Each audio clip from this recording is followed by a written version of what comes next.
Okay, we're going to go ahead and start chapter 12. Chapter 12 is on page 32.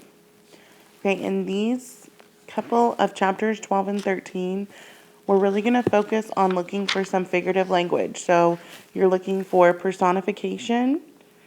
Remember, personification is giving non-human things human characteristics.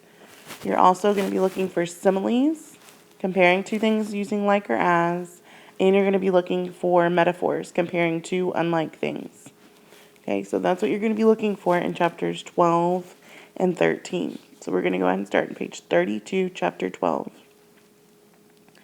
The sky was a ragged blaze of red and pink and orange, and its double trembled on the surface of the pond like color spilled from a paint box.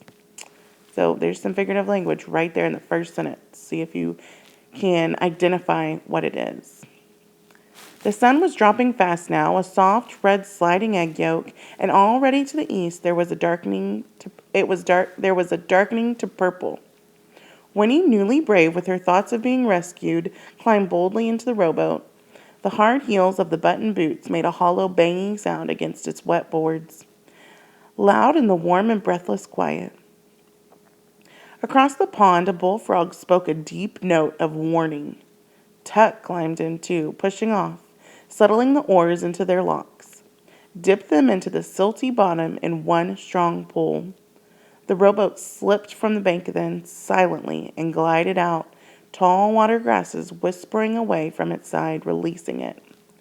Here and there the still surface of the water dimpled, and bright rings spread noisily and vanished. "Feeding time," said Tuck softly, and Winnie, looking down, saw hosts of tiny insects skittering and skating on the surface.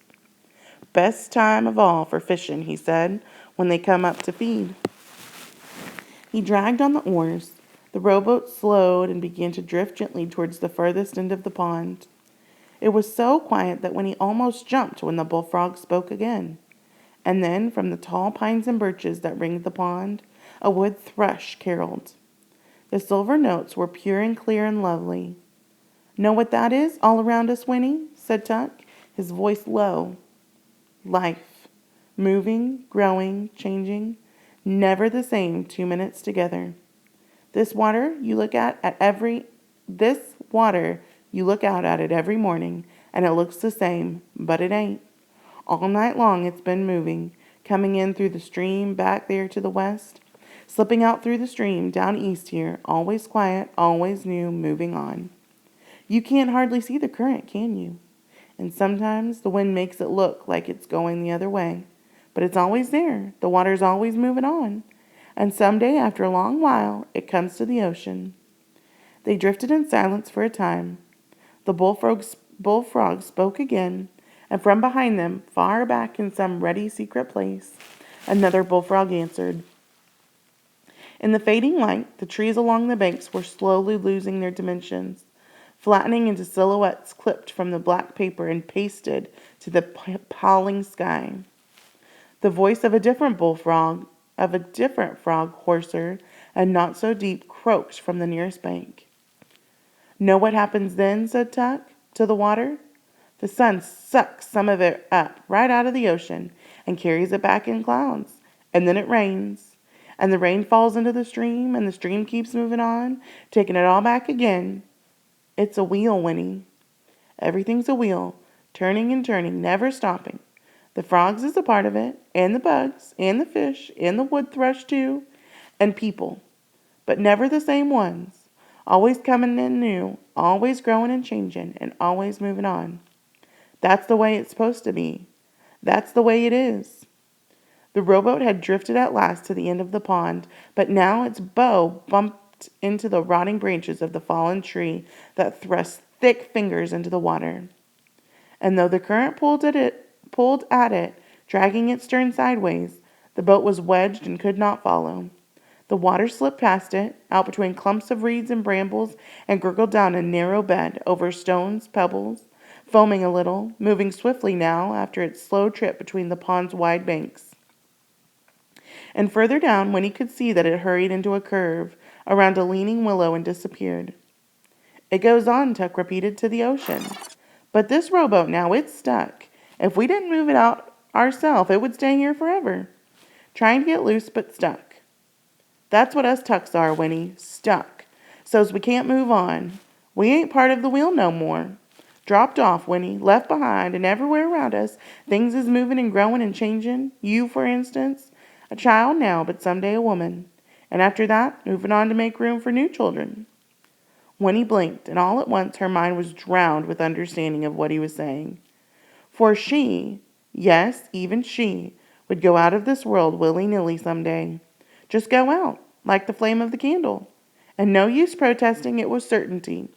She would try very hard to not think of it, but sometimes, as now, it would be forced upon her.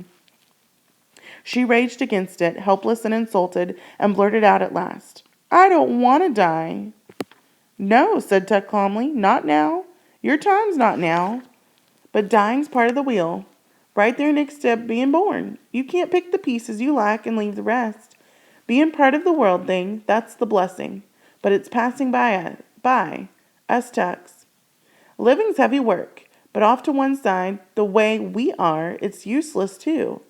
It don't make sense. If I knowed how to climb back on the wheel, I'd do it in a minute.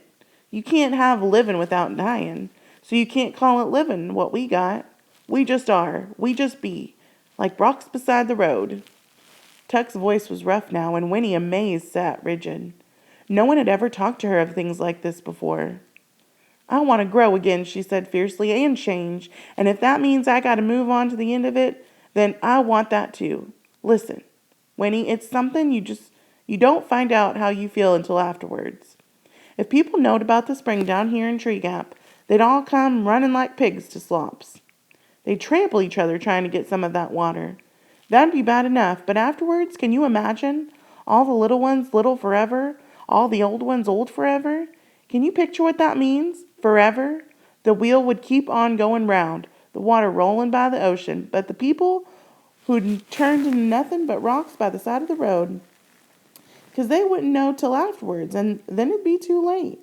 He peered at her, and when he saw his face was pinched with effort of explaining. "Do you see now, child? Do you understand? Oh, Lord, I just got to make you understand." There was a long moment of silence. Winnie struggled with the anguish of all these things, and she could only sit hunched and numb, the sound of the water rolling in her ears. It was black and silky now. It lapped at the sides of the rowboat and hurried on around them into the stream. And then, down the length of the pond, a voice rang out. It was Miles, and every word across the water came clearly to their ears. Pa, come back. Something's happened, Pa. The horse is gone. Can you hear me? Someone stole the horse." Oh my goodness, it's crazy. I wonder who it could be. I bet y'all have some big predictions for that. Okay, we're going to go ahead and move on to chapter 13 since it's a really, really short chapter. So we'll just skip on over to the next page, page 35. You're still looking for that figurative language. Chapter 13. Sometime later, the man in the yellow suit slipped down from the saddle and tied the Tuck's old horse to the bar of the Foster's fence. He tried the gate. It was unlocked. He pushed through and strode up the path to the door of the cottage. Through it was late now, almost midnight. The windows glared golden. The family had not gone to bed. The man in the yellow suit took off his hat and smoothed his hair with his long white fingers. Then he knocked at the door. It was opened at once by Winnie's grandmother. Before she could speak, the man said quickly, "Ah, good evening. May I come in? I have happy news for you. I know where they've taken the little girl." Oh my goodness. Okay, so that's the end of chapter 13. We're going to stop there for now.